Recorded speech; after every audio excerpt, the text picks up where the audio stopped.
Ladies and gentlemen, it is a pleasure to join this regional forum for Central Asia, Mongolia, the Caucasus, and Afghanistan, and to speak to you today on our continuing vision for United States engagement in Central Asia. I would like to thank the Rumsfeld Foundation, the Central Asia Caucasus Institute, and the forum's organizers for this opportunity. Significant changes have occurred in the Central Asian region in the last several years, including shifts in leadership dynamics that have given rise to intra-regional cooperation, renewed threats from extremist ideologies and terrorist organizations, namely the impact on the region of the ISIS foreign fighter phenomena, deepening Chinese influence in the region, and new opportunities for Central Asia to support Afghanistan peace efforts. As a result of these recent developments, the National Security Council this past year led a process to review and assess U.S. national interests and priorities in Central Asia. The culmination of this effort is the administration's Central Asia strategy, which recognizes and addresses significant changes in the 5 individual countries and across the region. A brief overview of this strategy is available to the public on the State Department's website. I will forward this link to the forum organizers for those who are interested. The strategy is notable in that it is a long-term policy document that takes us through 2025, reflecting the historic openings and enduring opportunities for United States Central Asia partnership.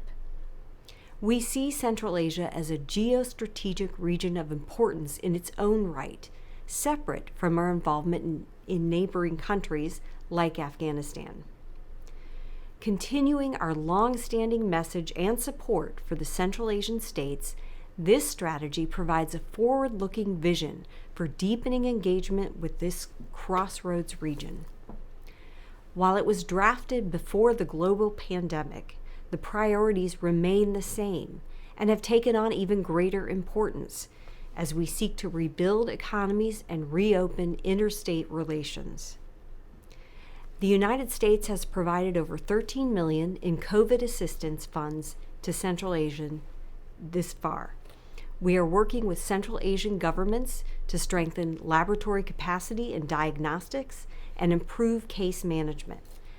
U.S. assistance has also supported life-saving equipment and supplies, health worker safety, and food and shelter for the region's stranded labor migrants. We are also funding programs to work with the region's businesses and industries to analyze how to rebuild post-pandemic economies. Our strategic goal is to promote and reinforce the development of a stable and secure Central Asia in which each country is capable of pursuing its own national objectives. First and foremost, this strategy re-emphasizes an enduring guiding principle, which is strong U.S. support for the independent sovereignty and territorial integrity of the Central Asian states, both individually and as a group. We believe that with consistent U.S. engagement on economics, energy, security, democracy, and governance issues, the Central Asian nations will function as a regional bloc of cooperative partners, increasing each country's ability to pursue its own national objectives. As we all work to bring economies back online after the coronavirus pandemic, greater regional cooperation will be critical for Central Asians. The United States has already joined with the Central Asian countries to address pandemic-related issues such as food security and facilitating intra-regional trade. We hope to see this kind of cooperative regional engagement grow. We also want to ensure the nations of Central Asia have the freedom to choose from a variety of options and partners in pursuing their own national interests. Second, we want to help reduce terrorist threats in the region and build capacity for addressing these challenges. We want to ensure that Central Asia does not become a hotbed of extremist ideology and that each country can maintain secure borders. Third, we are focused on promoting economic connectivity. Improving the region's connections to the global economy will enable Central Asian nations to avoid becoming dependent on any one country for trade and development. We also want to promote connectivity between Central Asia and Afghanistan, including through energy, infrastructure, and trade initiatives. We have deeply appreciated all of the Central Asian nations' support for U.S. peace efforts in Afghanistan over the last 2 years. Fourth, we will redouble efforts to promote rule of law and respect for human rights and religious freedom. We would like to see a Central Asia in which the states provide for meaningful citizen input and inclusive political systems, including regular elections. We will always champion our values and implement assistance programs in a way that encourages openness, transparency, and equal protection for all under the law. Lastly, we will seek to promote United States investment in and development of the Central Asian nations. We will encourage market opportunities for both United States and Central Asian entrepreneurs. We will support conditions that are conducive to local and American investment, as well as create opportunities for employment and prosperity for the people of the region.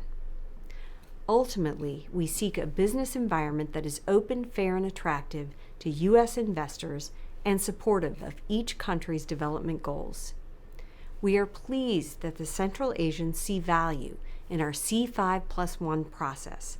This is a process that brings leaders from the United States and all 5 countries together for common discussion and action. We are also proud of the progress the C5+1 has made in implementing projects which support our shared goals of increasing economic connectivity and trade, mitigating environmental challenges, and jointly addressing security threats.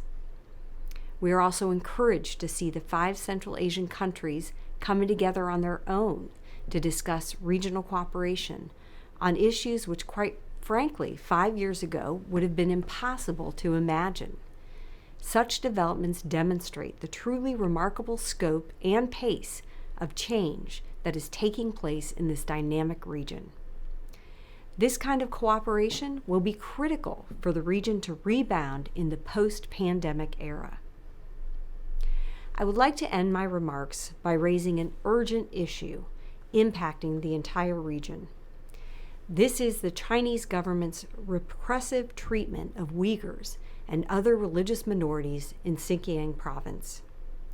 We call on Beijing to end this campaign of repression and immediately release the over 1 million individuals arbitrarily detained in camps.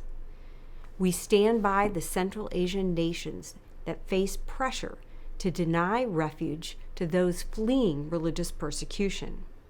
It is their sovereign right to help those who ask for assistance and a fundamental obligation of all law-abiding nations to refrain from returning asylum seekers to face persecution or punishment.